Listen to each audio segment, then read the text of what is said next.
এই তো ফাইনালি আমরা বাজারে চলে আসলাম। এখন আমরা অনেক কিছু কেনাকাটা করতে পারবো।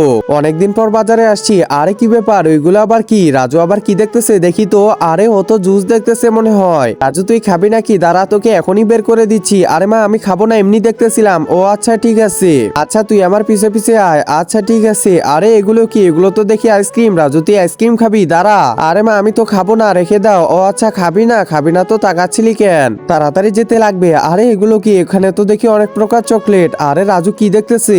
রাজু তো দেখি চকলেট দেখতেছে। এ রাজু, এই যে না চকলেট। আরে মা, আমি খাবো না। ও আচ্ছা তুই এটা খাবি না? আচ্ছা ঠিক আছে, এই ছোটটা নে। আচ্ছা ঠিক আছে, এটা নেওয়া যায়। কি ব্যাপার, কিছুই বুঝি না। রাজু তো অনেক দামি দামি জিনিস খায়, তাহলে এখন খাচ্ছে না কেন? কাবা ঘরের দিকে তাকালেই নাকি সব গুনাহ মাফ হয়ে যায়। হে আল্লাহ, যে আমার ভিডিওটা দেখে লাইক এবং সাবস্ক্রাইব করে দিবে তাকে একবার হলেও কাবা শরীফে যাওয়ার তৌফিক দিও।